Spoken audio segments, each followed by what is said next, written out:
ਸਤਿ ਸ਼੍ਰੀ ਅਕਾਲ ਜੀ ਦਾ ਖਾਲਸ ਟੀਵੀ ਦੇਖ ਰਹੇ ਸਾਰੇ ਦਰਸ਼ਕਾਂ ਦਾ ਬਹੁਤ-ਬਹੁਤ ਸਵਾਗਤ ਹੈ। ਪੰਜਾਬ ਦੀਆਂ ਖਾਸ ਖਬਰਾਂ ਦੇ ਖਾਸ ਬੁਲੇਟਿਨ ਦੇ ਵਿੱਚ ਮੈਂ ਹਰਸ਼ਰਨ ਕੌਰ। ਅੱਜ 16 ਜਨਵਰੀ ਹੈ, ਦਿਨ ਸ਼ਨੀਵਾਰ ਹੈ। ਅੱਜ ਦੀਆਂ ਕਈ ਅਹਿਮ ਖਬਰਾਂ ਨੇ। ਸਭ ਤੋਂ ਵੱਡੀ ਖਬਰ ਤੁਹਾਨੂੰ ਦੱਸ ਦਈਏ ਕਿ ਕਿਸਾਨਾਂ ਨੇ ਸਰਕਾਰ ਦੇ ਵੱਲੋਂ ਕਾਨੂੰਨ ਸੋਧਣ ਦੀ ਜਿਹੜੀ ਪੇਸ਼ਕਸ਼ ਦਿੱਤੀ ਸੀ ਕੱਲ੍ਹ ਦੀ ਮੀਟਿੰਗ ਦੇ ਵਿੱਚ, ਉਹ ਠੁਕਰਾ ਦਿੱਤੀ ਹੈ। ਕੱਲ੍ਹ ਦੀ ਗੱਲਬਾਤ ਵੀ ਬੇਸਿੱਟਾ ਰਹੀ ਹੈ। ਅਗਲੀ ਮੀਟਿੰਗ 19 ਜਨਵਰੀ ਨੂੰ ਵਿਗਿਆਨ ਭਵਨ ਦੇ ਵਿੱਚ ਦੁਪਹਿਰੇ 12 ਵਜੇ ਹੋਵੇਗੀ।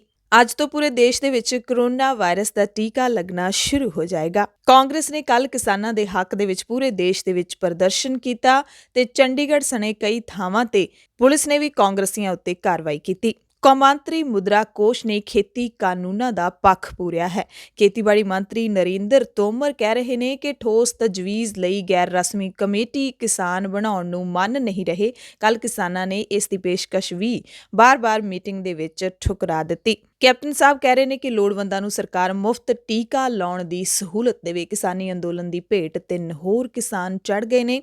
ਲੈਂਡਲਾਈਨ ਤੋਂ ਮੋਬਾਈਲ ਤੇ ਕਾਲ ਕਰਨ ਦੇ ਲਈ ਹੁਣ 0 ਲਾਉਣਾ ਜ਼ਰੂਰੀ ਹੋਵੇਗਾ।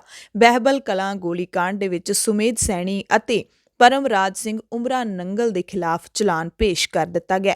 ਸ਼੍ਰੀ ਗੁਰੂ ਗ੍ਰੰਥ ਸਾਹਿਬ ਜੀ ਦੀ ਬੇਅਦਬੀ ਤੋਂ ਬਾਅਦ ਫਰੀਦਕੋਟ ਜ਼ਿਲ੍ਹੇ ਦੇ ਵਿੱਚ ਵਾਪਰੇ ਬਹਿਬਲ ਗੋਲੀਕਾਂਡ ਦੀ ਪੜਤਾਲ ਕਰ ਰਹੀ ਵਿਸ਼ੇਸ਼ ਜਾਂਚ ਟੀਮ ਨੇ ਕੱਲ੍ਹ ਇਸ ਮਾਮਲੇ ਦੇ ਵਿੱਚ ਵੱਡੀ ਕਾਰਵਾਈ ਕਰਦਿਆਂ ਪੰਜਾਬ ਦਾ ਸਾਬਕਾ ਡੀਜੀਪੀ ਸੁਮੇਧ ਸੈਣੀ ਅਤੇ ਮੁਅੱਤਲੀ ਅਧੀਨ ਆਈਜੀ ਪਰਮਰਾਜ ਸਿੰਘ ਉਮਰਾ ਨੰਗਲ ਦੋਵਾਂ ਦੇ ਖਿਲਾਫ ਦੋਸ਼ ਪੱਤਰ ਅਦਾਲਤ ਦੇ ਵਿੱਚ ਪੇਸ਼ ਕਰ ਦਿੱਤਾ। ਵਿਸ਼ੇਸ਼ ਜਾਂਚ ਟੀਮ ਨੇ ਕੱਲ੍ਹ ਫਰੀਦਕੋਟ ਅਦਾਲਤ ਦੇ ਵਿੱਚ ਇਲਾਕਾ ਮੈਜਿਸਟ੍ਰੇਟ ਸੁਰੇਸ਼ ਕੁਮਾਰ ਦੇ ਮੂਹਰੇ ਚਲਾਨ ਪੇਸ਼ ਕੀਤਾ। ਅਦਾਲਤ ਨੇ ਚਲਾਨ ਪੇਸ਼ ਹੋਣ ਤੋਂ ਬਾਅਦ ਇਸ ਮਾਮਲੇ ਵਿੱਚ ਸੈਣੀ ਤੇ ਪਰਮਰਾਜ ਸਿੰਘ ਉਮਰਾ ਨੰਗਲ ਨੂੰ ਨੋਟਿਸ ਜਾਰੀ ਕਰਕੇ 9 ਫਰਵਰੀ ਨੂੰ ਅਦਾਲਤ ਮੂਹਰੇ ਪੇਸ਼ ਹੋਣ ਦੇ ਹੁਕਮ ਦਿੱਤੇ ਨੇ। ਸੁਮੇਧ ਸੈਣੀ ਅਤੇ ਪਰਮਰਾਜ ਸਿੰਘ ਉਮਰਾ ਨੰਗਲ ਦੇ ਖਿਲਾਫ ਬਹਿਬਲ ਕਲਾਂ ਗੋਲੀਕਾਂਡ ਦੀ ਸਾਜ਼ਿਸ਼ ਰਚਣ ਦੇ ਦੋਸ਼ ਲੱਗੇ ਨੇ। ਇਸ ਤੋਂ ਪਹਿਲਾਂ ਜਾਂਚ ਟੀਮ ਸਾਬਕਾ ਐਸਐਸਪੀ ਚਰਨਜੀਤ ਸ਼ਰਮਾ, ਐਸਪੀ ਬਿਕਰਮਜੀਤ ਸਿੰਘ, ਸਾਬਕਾ ਐਸਐਚਓ ਅਮਰਜੀਤ ਸਿੰਘ ਕੁਲਾਰਾ, ਇੰਸਪੈਕਟਰ ਪ੍ਰਦੀਪ ਸਿੰਘ, ਪੰਕਜ ਬਾਂਸਲ ਅਤੇ ਸੁਹੇਲ ਸਿੰਘ ਖਿਲਾਫ ਵੀ ਅਦਾਲਤ ਦੇ ਵਿੱਚ ਚਲਾਨ ਪੇਸ਼ ਕਰ ਚੁੱਕੀ ਹੈ। ਸ਼੍ਰੋਮਣੀ ਗੁਰਦੁਆਰਾ ਪ੍ਰਬੰਧਕ ਕਮੇਟੀ ਨੇ ਟਿੱਕਰੀ ਬਾਰਡਰ ਤੇ ਸੰਗਤ ਨਿਵਾਸ ਦੇ ਨਾਮ ਨਾਲ 3 ਟੈਂਟ ਸਥਾਪਿਤ ਕਰ ਦਿੱਤੇ ਨੇ। ਕਰੀਬ 300 ਵਿਅਕਤੀਆਂ ਦੇ ਠਹਿਰਨ ਦਾ ਪ੍ਰਬੰਧ ਕੀਤਾ ਗਿਆ ਹੈ।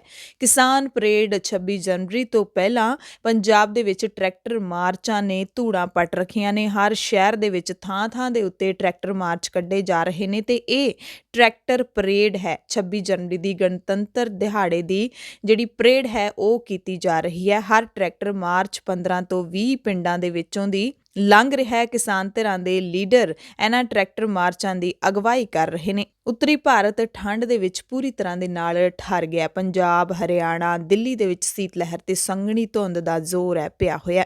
ਖਾਸ ਖਬਰਾਂ ਤੋਂ ਬਾਅਦ ਹੁਣ ਪੰਜਾਬ ਦੀਆਂ ਖਬਰਾਂ ਵਿਸਥਾਰ ਦੇ ਨਾਲ ਸੁਣਦੇ ਹਾਂ। ਪੰਜਾਬ ਦੀਆਂ ਖਬਰਾਂ ਵਿਸਥਾਰ ਦੇ ਨਾਲ। ਸਭ ਤੋਂ ਪਹਿਲਾਂ ਜਿਹੜੀ 15 ਜਨਵਰੀ ਨੂੰ ਦਿੱਲੀ ਦੇ ਵਿਗਿਆਨ ਭਵਨ ਦੇ ਵਿੱਚ ਕਿਸਾਨਾਂ ਅਤੇ ਕੇਂਦਰ ਦੇ 3 ਮੰਤਰੀਆਂ ਦੇ ਵਿਚਾਲੇ ਬੈਠਕ ਹੋਈ ਹੈ, ਉਹ ਪੂਰੀ ਤਰ੍ਹਾਂ ਦੇ ਨਾਲ ਬੇਸਿੱਟਾ ਰਹੀ ਹੈ ਤੇ ਹੁਣ ਅਗਲੀ ਬੈਠਕ ਹੈ ਜਿਹੜੀ 19 ਜਨਵਰੀ ਨੂੰ 12 ਵਜੇ ਬੁਲਾਈ ਗਈ ਹੈ। ਮੀਟਿੰਗ ਵਿੱਚ ਜਾਣ ਤੋਂ ਪਹਿਲਾਂ ਹੀ ਕਿਸਾਨ ਲੀਡਰਾਂ ਨੇ ਇਸ ਬੈਠਕ ਦੇ ਵਿੱਚੋਂ ਵੀ ਕੋਈ ਬਹੁਤਾ ਹੱਲ ਨਿਕਲਣ ਦੀ ਆਸ ਹੈ ਜਿਹੜੀ ਉਹੀ ਜਤਾਈ ਸੀ। ਮੀਟਿੰਗ ਵਿੱਚ ਕੇਂਦਰੀ ਮੰਤਰੀ ਨਰਿੰਦਰ ਤੋਮਰ, ਸੋਮ ਪ੍ਰਕਾਸ਼ ਤੇ ਪਿਊਸ਼ ਗੋਇਲ ਹੀ ਸ਼ਾਮਿਲ ਸਨ, ਜਿਨ੍ਹਾਂ ਨੇ 40 ਕਿਸਾਨ ਜਥੇਬੰਦੀਆਂ ਦੇ ਲੀਡਰਾਂ ਦੇ ਨਾਲ ਗੱਲਬਾਤ ਕੀਤੀ। ਤੋਮਰ ਨੇ ਕਿਸਾਨਾਂ ਨੂੰ ਕਿਹਾ ਕਿ ਉਹ ਅੜੀ ਛੱਡ ਦੇਣ, ਕਾਨੂੰਨਾਂ ਦੇ ਵਿੱਚ ਸੋਧ ਕਰਵਾ ਲੈਣ। ਇਹ ਵੀ ਪੁੱਛਿਆ ਮੀਟਿੰਗ ਦੇ ਵਿੱਚ ਕਿ ਐਮਐਸਪੀ ਤੇ ਜੇ ਕਾਨੂੰਨ ਬਣਾ ਦਈਏ ਤਾਂ ਕੀ ਤੁਸੀਂ ਸੰਘਰਸ਼ ਖਤਮ ਕਰ ਦਿਓਗੇ? ਤਾਂ ਇਸ ਤੇ ਕਿਸਾਨ ਲੀਡਰਾਂ ਨੇ ਜਵਾਬ ਦਿੱਤਾ ਸੀ ਕਿ ਖੇਤੀ ਕਾਨੂੰਨਾਂ ਨੂੰ ਰੱਦ ਕਰਨ ਦੇ ਨਾਲ-ਨਾਲ ਐਮਐਸਪੀ ਨੂੰ ਕਾਨੂੰਨੀ ਦਰਜਾ ਦਿਵਾਉਣ ਦੇ ਲਈ ਅਸੀਂ ਆਏ ਹਾਂ। ਇਹ ਸਾਡੀਆਂ ਮੰਗਾਂ ਨਹੀਂ, ਸਗੋਂ ਸਾਡਾ ਹੱਕ ਹੈ ਤੇ ਅਸੀਂ ਹੱਕ ਲਏ ਤੋਂ ਬਿਨਾਂ ਸੰਘਰਸ਼ ਖਤਮ ਨਹੀਂ ਕਰਾਂਗੇ। ਕਿਸਾਨ ਲੀਡਰਾਂ ਨੇ ਬਾਹਰ ਆ ਕੇ ਦੱਸਿਆ ਕਿ ਸਾਡੇ ਤੇ ਸਰਕਾਰ ਨੇ ਛੋਟੀ ਕਮੇਟੀ ਬਣਾਉਣ ਦਾ ਜ਼ੋਰ ਪਾਇਆ ਕਿ 5 ਮੈਂਬਰੀ ਕਮੇਟੀ ਬਣਾ ਲਓ, ਪਰ ਅਸੀਂ ਇਨਕਾਰ ਕਰ ਦਿੱਤਾ। ਪਰ ਇਸ ਵਾਰ ਮੀਟਿੰਗ ਦੇ ਵਿੱਚ ਸਰਕਾਰ ਦੇ ਹਾਵ-ਭਾਵ ਵਧੀਆ ਰਹੇ ਸੀ। ਕਿਸਾਨ ਲੀਡਰ ਰਾਕੇਸ਼ ਟਿਕੈਤ ਨੇ ਕਿਹਾ ਕਿ 19 ਜਨਵਰੀ ਨੂੰ ਵੀ 2 ਮੁੱਦਿਆਂ ਦੇ ਉੱਤੇ ਹੀ ਗੱਲਬਾਤ ਹੈ ਜਿਹੜੀ ਉਹ ਹੋਏਗੀ। ਖੇਤੀ ਕਾਨੂੰਨ ਰੱਦ ਕਰਨ ਤੇ ਐਮਐਸਪੀ ਦਾ ਗਰੰਟੀ ਕਾਨੂੰਨ ਬਣਾਉਣ, ਇਸ ਤੇ ਹੀ ਅਸੀਂ ਗੱਲ ਕਰਨੀ ਹੈ। ਕਿਸਾਨਾਂ ਨੇ ਮੀਟਿੰਗ ਦੇ ਵਿੱਚ ਹਰਿਆਣੇ ਦੇ 900 ਕਿਸਾਨਾਂ ਅਤੇ ਸੈਂਕੜੇ ਕਿਸਾਨ ਲੀਡਰਾਂ ਦੇ ਖਿਲਾਫ ਦਰਜ ਹੋਈ FIR ਵਾਪਸ ਲੈਣ ਦਾ ਵੀ ਮੁੱਦਾ ਚੁੱਕਿਆ, ਕਿਉਂਕਿ ਜਦੋਂ ਮੁੱਖ ਮੰਤਰੀ ਮਨੋਹਰ ਲਾਲ ਖੱਟਰ ਦੀ ਰੈਲੀ ਉੱਥੇ ਕਿਸਾਨਾਂ ਨੇ ਰੱਦ ਕਰਵਾ ਦਿੱਤੀ ਸੀ, ਉਸ ਤੋਂ ਬਾਅਦ ਗੁਰਨਾਮ ਸਿੰਘ ਚੜੂਨੀ ਸਮੇਤ ਸੈਂਕੜੇ ਲੀਡਰਾਂ ਤੇ 900 ਕਿਸਾਨਾਂ ਦੇ ਖਿਲਾਫ ਉੱਥੋਂ ਦੀ ਪੁਲਿਸ ਨੇ ਪਰਚੇ ਦਰਜ ਕਰ ਲਏ ਨੇ। ਮੀਟਿੰਗ ਦੇ ਵਿੱਚ ਸਰਕਾਰ ਨੇ ਸੁਪਰੀਮ ਕੋਰਟ ਦੇ ਫੈਸਲੇ ਦਾ ਵੀ ਹਵਾਲਾ ਦਿੱਤਾ, ਕਿਹਾ ਕਿ ਸੁਪਰੀਮ ਕੋਰਟ ਖੇਤੀ ਕਾਨੂੰਨਾਂ ਤੇ ਰੋਕ ਲਾ ਚੁੱਕੀ ਹੈ, ਸੋਧ ਕਰਵਾ ਲਓ ਹੁਣ ਤੇ ਫੈਸਲਾ ਸੁਪਰੀਮ ਕੋਰਟ ਦੇ ਹੱਥ ਹੀ ਹੈ। ਮਹਾਰਾਸ਼ਟਰ ਦੀ ਕਿਸਾਨ ਲੀਡਰ ਪ੍ਰਤਿਭਾ ਸ਼ਿੰਦੇ ਦੇ ਮੁਤਾਬਿਕ ਕੇਂਦਰ ਤੇ ਕਿਸਾਨਾਂ ਵਿਚਾਲੇ ਚੱਲ ਰਹੀ ਮੀਟਿੰਗ ਦੌਰਾਨ ਜ਼ਰੂਰੀ ਵਸਤੂਆਂ ਸੋਧ ਐਕਟ 2020 ਤੇ ਵੀ ਵਿਚਾਰ ਚਰਚਾ ਹੋਈ ਹੈ ਤੇ ਕਿਸਾਨਾਂ ਤੇ ਕੇਂਦਰ ਵਿਚਾਲੇ ਸਿੱਧੀਆਂ ਬੈਠਕਾਂ ਦਾ ਗੱਲਬਾਤ ਦਾ ਦੌਰ ਹੈ ਜਿਹੜਾ ਉਹ ਜਾਰੀ ਰੱਖਣ ਤੇ ਵੀ ਸਹਿਮਤੀ ਬਣੀ ਹੈ। ਇਸ ਦਰਮਿਆਨ ਕੇਂਦਰ ਸਰਕਾਰ ਦੇ ਮੰਤਰੀਆਂ ਨੇ ਆਪਣੀ ਰੋਟੀ ਖਾਧੀ, ਸਰਕਾਰੀ ਰੋਟੀ ਖਾਧੀ ਅਤੇ ਕਿਸਾਨਾਂ ਲਈ ਆਇਆ ਜਿਹੜਾ ਸਪੈਸ਼ਲ ਲੰਗਰ ਸੀ ਉਹੀ ਛਕਿਆ। ਲੰਚ ਬ੍ਰੇਕ ਦੌਰਾਨ ਸੋਮ ਪ੍ਰਕਾਸ਼ ਕੇਂਦਰੀ ਮੰਤਰੀ ਕਿਸਾਨਾਂ ਕੋਲੇ ਪਹੁੰਚੇ। ਸੋਮ ਪ੍ਰਕਾਸ਼ ਨੇ ਕਿਸਾਨਾਂ ਨੂੰ ਸਮਝਾਉਣ ਦੀ ਕੋਸ਼ਿਸ਼ ਕੀਤੀ। ਬਲਵੀਰ ਸਿੰਘ ਰਾਜੇਵਾਲ ਨੇ ਵੀ ਸੋਮ ਪ੍ਰਕਾਸ਼ ਨੇ ਗੱਲਬਾਤ ਕੀਤੀ। ਇਸ ਤੋਂ ਬਾਅਦ ਸੰਯੁਕਤ ਕਿਸਾਨ ਮੋਰਚੇ ਦੇ ਸਾਰੇ ਲੀਡਰਾਂ ਨੇ ਕਿਹਾ ਕਿ ਮੀਟਿੰਗ 100% ਬੇਸਿੱਟਾ ਰਹੀ ਹੈ। ਅਗਲੀ ਮੀਟਿੰਗ 19 ਜਨਵਰੀ ਨੂੰ ਹੋਏਗੀ। ਅਸੀਂ ਤਿੰਨੇ ਖੇਤੀਬਾੜੀ ਕਾਨੂੰਨ ਰੱਦ ਕਰਨ ਦੀ ਮੰਗ ਕਰਦੇ ਰਹੇ ਪਰ ਸਰਕਾਰ ਆਪਣੀ ਜ਼ਿੱਦ ਤੇ ਅੜੀ ਰਹੀ। ਭਾਰਤੀ ਕਿਸਾਨ ਯੂਨੀਅਨ ਏਕਤਾ ਉਗਰਾਹਾਂ ਦੇ ਸੂਬਾ ਪ੍ਰਧਾਨ ਜੋਗਿੰਦਰ ਸਿੰਘ ਉਗਰਾਹਾਂ ਨੇ ਬੈਠਕ ਤੋਂ ਬਾਅਦ ਕਿਹਾ ਕਿ ਮੀਟਿੰਗਾਂ ਸਰਕਾਰ ਦੇ ਵੱਲੋਂ ਸਿਰਫ ਤੇ ਸਿਰਫ ਸਮਾਂ ਲੰਘਾਉਣ ਵਾਸਤੇ ਕੀਤੀਆਂ ਜਾ ਰਹੀਆਂ ਨੇ। ਸਰਕਾਰ ਹਾਲੇ ਮਸਲਾ ਹੱਲ ਕਰਨ ਲਈ ਤਿਆਰ ਹੀ ਨਹੀਂ ਤਾਂ ਮੀਟਿੰਗਾਂ ਤੋਂ ਕੀ ਆਸ ਰੱਖੀ ਜਾ ਸਕਦੀ ਹੈ।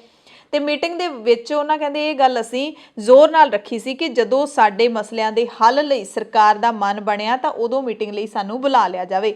ਪਰ ਮੀਟਿੰਗਾਂ ਦੇ ਵਿੱਚ ਜਾਣ ਦਾ ਫੈਸਲਾ ਸਾਂਝੇ ਕਿਸਾਨ ਮੋਰਚੇ ਦੇ ਵੱਲੋਂ ਹੀ ਲਿਆ ਜਾਏਗਾ ਤੇ ਉਹਦੇ ਮੁਤਾਬਿਕ ਹੀ ਉਗਰਾਹਾਂ ਵੀ ਚੱਲਣਗੇ। ਪਰ ਉਗਰਾਹਾਂ ਨੇ ਕਿਹਾ ਕਿ ਮੇਰਾ ਆਪਣਾ ਮਤ ਹੈ ਕਿ ਅਜਿਹੀਆਂ ਮੀਟਿੰਗਾਂ ਦੀ ਕੋਈ ਵੀ ਸਾਰਥਿਕਤਾ ਨਹੀਂ ਹੈ ਤੇ ਸਾਡਾ ਸਾਰਾ ਧਿਆਨ ਹੁਣ 26 ਜਨਵਰੀ ਦੇ ਐਕਸ਼ਨ ਨੂੰ ਸਫਲ ਬਣਾਉਣ ਤੇ ਕੇਂਦਰਿਤ ਹੈ ਕਿਉਂਕਿ ਸੰਘਰਸ਼ ਦੀ ਹੋਰ ਵਧੀ ਹੋਈ ਦਾਬ ਹੀ ਮੋਦੀ ਸਰਕਾਰ ਨੂੰ ਮਸਲੇ ਦਾ ਹੱਲ ਕਰਨ ਵਾਲੀ ਗੱਲਬਾਤ ਕਰਨ ਦੇ ਲਈ ਮਜਬੂਰ ਕਰੇਗੀ। ਖੇਤੀਬਾੜੀ ਮੰਤਰੀ ਨਰਿੰਦਰ ਤੋਮਰ ਨੇ ਮੀਟਿੰਗ ਤੋਂ ਬਾਅਦ ਕਿਹਾ ਕਿ ਕਿਸਾਨਾਂ ਤੇ ਕੇਂਦਰ ਵਿਚਾਲੇ ਸਾਰਥਕ ਮਾਹੌਲ ਦੇ ਵਿੱਚ ਪੂਰੇ ਚੰਗੇ ਤਰੀਕੇ ਦੇ ਨਾਲ ਗੱਲਬਾਤ ਹੋਈ ਹੈ। ਹਾਲਾਂਕਿ ਮੀਟਿੰਗ ਨਿਰਣਾਇਕ ਸਿੱਟੇ ਤੇ ਨਹੀਂ ਪਹੁੰਚ ਸਕੀ। ਸਾਡਾ ਪ੍ਰਪੋਜ਼ਲ ਕਿਸਾਨਾਂ ਨੇ ਮਨਜ਼ੂਰ ਨਹੀਂ ਕੀਤਾ। ਮੀਟਿੰਗ ਦੇ ਵਿੱਚ 3 ਕਾਨੂੰਨਾਂ ਤੇ ਅਸੀਂ ਚਰਚਾ ਕੀਤੀ। ਕੇਂਦਰੀ ਮੰਤਰੀਆਂ ਨੇ ਕਿਸਾਨਾਂ ਨੂੰ ਖੇਤੀ ਕਾਨੂੰਨਾਂ ਬਾਰੇ ਵਿਸਥਾਰ ਨਾਲ ਸਮਝਾਇਆ ਤੇ ਫਿਲਹਾਲ ਅਸੀਂ 19 ਜਨਵਰੀ ਦੇ ਲਈ ਅਗਲੀ ਮੀਟਿੰਗ ਦਾ ਸੱਦਾ ਕਿਸਾਨਾਂ ਨੂੰ ਦੇ ਦਿੱਤਾ ਹੈ। ਅਸੀਂ ਕਿਸਾਨਾਂ ਨੂੰ ਛੋਟੀ ਕਮੇਟੀ ਬਣਾਉਣ ਦਾ ਵੀ ਸੁਝਾਅ ਦਿੱਤਾ ਹੈ। ਕਿਸਾਨਾਂ ਨੂੰ ਹੋਰ ਵੀ ਕਈ ਵਿਕਲਪ ਦਿੱਤੇ ਪਰ ਉਹ ਖੇਤੀ ਕਾਨੂੰਨ ਰੱਦ ਕਰਵਾਉਣ ਦੇ ਉੱਤੇ ਅੜੇ ਹੋਏ ਨੇ। ਸੁਪਰੀਮ ਕੋਰਟ ਸਾਡੀ ਸਭ ਦੀ ਸਰਵਉੱਚ ਅਦਾਲਤ ਹੈ, ਇਸ ਉੱਤੇ ਕਿਸੇ ਨੂੰ ਸ਼ੱਕ ਨਹੀਂ ਹੋਣਾ ਚਾਹੀਦਾ। ਕਿਸਾਨ ਮਜ਼ਦੂਰ ਸੰਘਰਸ਼ ਕਮੇਟੀ ਦੇ ਸੂਬਾ ਜਨਰਲ ਸਕੱਤਰ ਸਰਵਣ ਸਿੰਘ ਪੰਧੇਰ ਜਿਹੜੇ ਕਿ ਇਸ ਮੀਟਿੰਗ ਦੇ ਵਿੱਚ ਤਾਂ ਸ਼ਾਮਿਲ ਨਹੀਂ ਸੀਗੇ, ਪ੍ਰਧਾਨ ਸਤਨਾਮ ਸਿੰਘ ਪੰਨੂ ਸ਼ਾਮਿਲ ਸੀ ਪਰ ਉਹਨਾਂ ਨੇ ਸਵੇਰੇ ਕਹਿ ਦਿੱਤਾ ਸੀ 15 ਜਨਵਰੀ ਦੀ ਸਵੇਰ ਕਿ ਅੱਜ ਦੀ ਮੀਟਿੰਗ ਦੇ ਵਿੱਚ ਵੀ ਕੋਈ ਹੱਲ ਨਹੀਂ ਨਿਕਲਣ ਵਾਲਾ। ਉਹਨਾਂ ਨੇ ਕਿਹਾ ਸੀ ਕਿ ਇਸ ਮੀਟਿੰਗ ਦੇ ਵਿੱਚ ਸਰਕਾਰ ਸੁਪਰੀਮ ਕੋਰਟ ਦੇ ਫੈਸਲੇ ਦਾ ਹਵਾਲਾ ਦੇਵੇਗੀ ਕਿ ਸੁਪਰੀਮ ਕੋਰਟ ਨੇ ਕਮੇਟੀ ਬਣਾ ਦਿੱਤੀ ਹੈ ਤੁਹਾਡੇ ਲਈ ਤੇ ਹੁਣ ਤੁਸੀਂ ਆਪਣਾ ਪੱਖ ਰੱਖਦੇ ਹੋ, ਜੋ ਫੈਸਲਾ ਲਏਗੀ ਸੁਪਰੀਮ ਕੋਰਟ ਉਸ ਨੂੰ ਸਾਰੇ ਮੰਨਾਂਗੇ ਤੇ ਹੋਇਆ ਵੀ ਅਜਿਹਾ ਹੀ। ਪੰਧੇਰ ਨੇ ਕਿਹਾ ਸੀ ਇਸ ਮੀਟਿੰਗ ਦੇ ਵਿੱਚ ਵੀ ਕੋਈ ਹੱਲ ਨਿਕਲਣ ਵਾਲਾ ਨਹੀਂ ਹੈ, ਇਹ ਪਹਿਲੀਆਂ ਮੀਟਿੰਗਾਂ ਵਰਗੀ ਹੀ ਬੇਸਿੱਟਾ ਹੋ ਸਕਦੀ ਹੈ ਤੇ ਇਸ ਕਰਕੇ ਆਪਣੇ ਸੰਘਰਸ਼ ਨੂੰ ਸਾਨੂੰ ਤੇਜ਼ ਕਰਨਾ ਚਾਹੀਦਾ। ਉਹਨਾਂ ਨੇ ਵੀ ਕਿਹਾ ਕਿ 26 ਜਨਵਰੀ ਦਾ ਜਿਹੜਾ ਪ੍ਰੋਗਰਾਮ ਹੈ ਟਰੈਕਟਰ ਪਰੇਡ ਕੱਢਣ ਦਾ ਦਿੱਲੀ ਦੇ ਅੰਦਰ ਉਸ ਨੂੰ ਸਫਲ ਬਣਾਉਣ ਦੇ ਲਈ ਸਾਰਿਆਂ ਨੂੰ ਜ਼ੋਰ ਲਾਉਣਾ ਚਾਹੀਦਾ ਹੈ। ਇਹ ਵੀ ਉਹਨਾਂ ਨੇ ਇਲਜ਼ਾਮ ਲਾਇਆ ਕਿ ਸਰਕਾਰੀ ਤੰਤਰ ਸਾਡੇ ਨੌਜਵਾਨਾਂ ਨੂੰ ਭੜਕਾਉਣ ਦੀ ਕੋਸ਼ਿਸ਼ ਕਰ ਰਿਹਾ ਪਰ ਸਾਡੇ ਨੌਜਵਾਨ ਬਹੁਤ ਸਿਆਣੇ ਨੇ।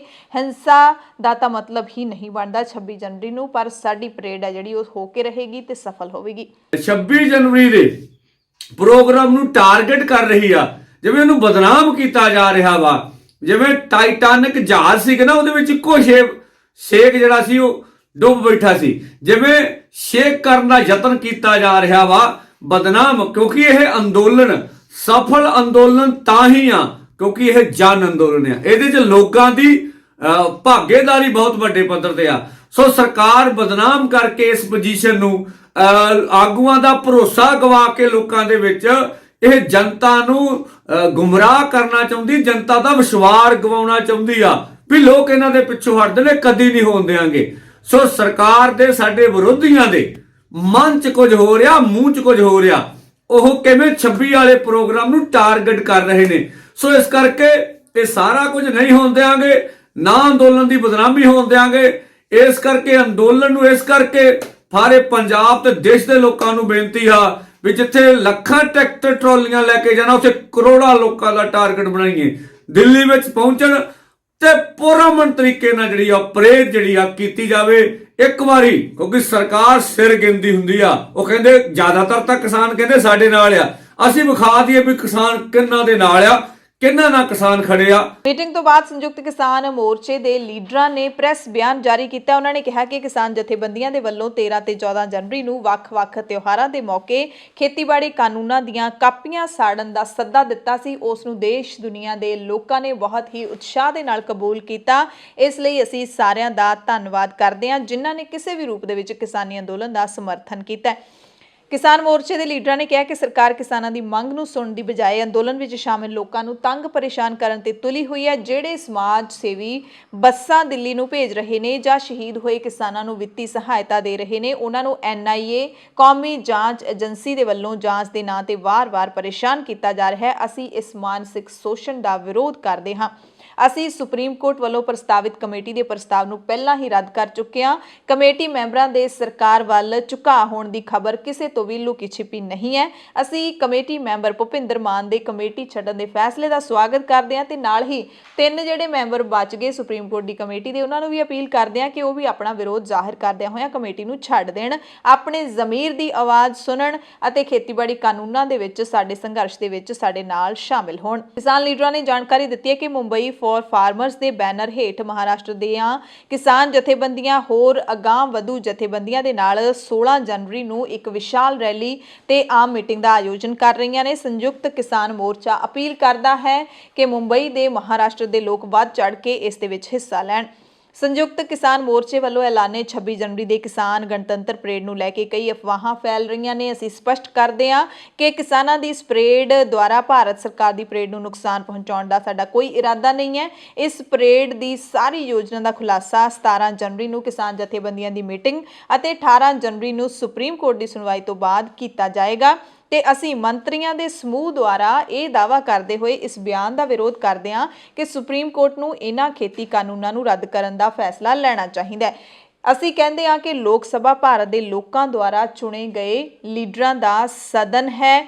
ਸੰਸਦ ਨੇ ਇਹ ਕਾਨੂੰਨ ਬਣਾਏ ਨੇ ਤੇ ਇਹਨਾਂ ਨੂੰ ਰੱਦ ਵੀ ਸੰਸਦ ਹੀ ਕਰੇ, ਇਹ ਸਾਡੀ ਮੰਗ ਹੈ। ਸੰਯੁਕਤ ਕਿਸਾਨ ਮੋਰਚਾ 6 ਫਾਰ ਜਸਟਿਸ ਜਥੇਬੰਦੀ ਦੇ ਬਿਆਨਾਂ ਦੀ ਵੀ ਸਖਤ ਨਿਖੇਧੀ ਕਰਦਾ ਹੈ ਤੇ ਵਿਰੋਧ ਕਰਦਾ ਹੈ। ਅਸੀਂ ਕਿਸਾਨਾਂ ਨੂੰ ਅਪੀਲ ਕਰਦੇ ਹਾਂ ਕਿ ਅਜਿਹੀਆਂ ਸੰਸਥਾਵਾਂ ਤੋਂ ਜਾਗਰੂਕ ਰਿਹਾ ਜਾਵੇ। ਕਿਸਾਨ ਦਿੱਲੀ ਦੇ ਬਾਰਡਰਾਂ ਤੇ ਵੱਡੀ ਗਿਣਤੀ ਵਿੱਚ ਲਗਾਤਾਰ ਪਹੁੰਚ ਰਹੇ ਨੇ। 24 ਕਿਸਾਨ ਜਿਹੜੇ 12 ਜਨਵਰੀ 1998 ਨੂੰ ਮੁਲਤਈ ਦੇ ਵਿੱਚ ਸ਼ਹੀਦ ਹੋ ਗਏ ਸੀ, ਉਹਨਾਂ ਨੂੰ ਸਾਡੇ ਵੱਲੋਂ ਸ਼ਰਧਾਂਜਲੀ ਦਿੱਤੀ ਗਈ ਹੈ। ਬਿਹਾਰ ਤੇ ਮੱਧ ਪ੍ਰਦੇਸ਼ ਦੇ ਕਿਸਾਨ ਲਗਾਤਾਰ ਪੱਕੇ ਮੋਰਚੇ ਲਾ ਕੇ ਡਟੇ ਹੋਏ ਨੇ।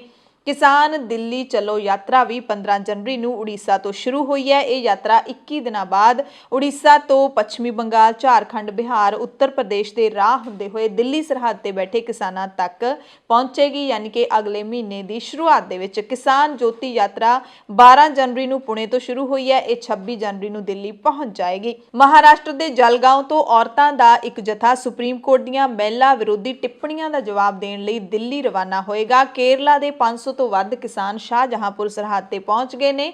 ਤਾਮਿਲਨਾਡੂ ਦੇ ਕਿਸਾਨਾਂ ਨੇ ਵੀ ਖੇਤੀਬਾੜੀ ਕਾਨੂੰਨਾਂ ਦੀਆਂ ਕਾਪੀਆਂ ਸਾੜ ਕੇ ਭਾਰਤ ਸਰਕਾਰ ਦੀ ਉਸ ਦਲੀਲ ਦਾ ਜਵਾਬ ਦਿੱਤਾ ਹੈ ਕਿ ਕੇਰਲਾ ਤੇ ਤਾਮਿਲਨਾਡੂ ਦੇ ਕਿਸਾਨ ਇਹਨਾਂ ਕਾਨੂੰਨਾਂ ਦਾ ਸਮਰਥਨ ਕਰਦੇ ਨੇ। 26 ਜਨਵਰੀ ਨੂੰ ਸਿੰਘੂ ਬਾਰਡਰ ਤੇ ਦੁਨੀਆ ਦਾ ਸਭ ਤੋਂ ਵੱਡਾ ਝੰਡਾ ਝੂਲੇਗਾ। ਲਿਮਕਾ ਬੁੱਕ ਆਫ ਰਿਕਾਰਡਸ ਦੇ ਵਿੱਚ ਨਾਮ ਦਰਜ ਕਰਵਾਉਣ ਵਾਲੇ ਆਰਟਿਸਟ ਗੁਰਪ੍ਰੀਤ ਸਿੰਘ ਕੋਮਲ ਨੇ ਕਿਸਾਨ ਅੰਦੋਲਨ ਦੀ ਚੜ੍ਹਦੀ ਕਲਾ ਦਾ ਪ੍ਰਤੀਕ ਵਿਸ਼ਵ ਦਾ ਸਭ ਤੋਂ ਵੱਡਾ ਝੰਡਾ ਤਿਆਰ ਕੀਤਾ ਹੈ। ਇਹ ਝੰਡਾ 26 ਜਨਵਰੀ ਨੂੰ ਸਿੰਘੂ ਬਾਰਡਰ ਉੱਤੇ ਝੂਲੇਗਾ। ਝੰਡੇ ਤੇ ਸ਼ਹੀਦ 116 ਕਿਸਾਨਾਂ ਦਾ ਨਾਮ ਸੁਨਹਿਰੇ ਅੱਖਰਾਂ ਦੇ ਵਿੱਚ ਲਿਖਿਆ ਗਿਆ ਤੇ ਝੰਡੇ ਉੱਤੇ ਹੀ 395 ਵਰਗ ਫੁੱਟ ਦੀ ਥਾਂ ਆਮ ਲੋਕਾਂ ਦੇ ਦਸਤਖਤਾਂ ਦੇ ਲਈ ਛੱਡੀ ਗਈ ਹੈ। ਕੋਮਲ ਨੇ ਆਪਣੀ ਪਤਨੀ ਸਰਬਜੀਤ ਕੌਰ ਕੋਮਲ ਅਤੇ ਧੀ ਅਸ਼ਮੀਤ ਕੌਰ ਕੋਮਲ ਨਾਲ ਮਿਲ ਕੇ ਇਹ ਵਿਸ਼ਵ ਦਾ ਵੱਡ ਆਕਾਰੀ ਝੰਡਾ ਤਿਆਰ ਕੀਤਾ ਹੈ। ਝੰਡੇ ਦਾ ਵਜ਼ਨ 5.25 ਕਿਲੋ, ਲੰਬਾਈ 27.5 ਮੀਟਰ, ਚੌੜਾਈ 4.5 ਫੁੱਟ ਹੈ। ਝੰਡੇ ਵਿੱਚ ਹਰੇ ਰੰਗ ਦਾ 29 ਇੰਚ ਦਾ ਗੋਲ ਚੱਕਰ ਹੈ, ਜਿਸ ਦੇ ਵਿੱਚ ਕਿਸਾਨ ਬਲਦਾਂ ਦੇ ਨਾਲ ਖੇਤੀ ਕਰਦਾ ਦਿਖਾਇਆ ਗਿਆ। ਨਾਲ ਹੀ ਹਰੇ ਰੰਗ ਉੱਤੇ ਕਿਸਾਨ ਅੰਦੋਲਨ ਵਿੱਚ ਸ਼ਹੀਦ ਹੋਏ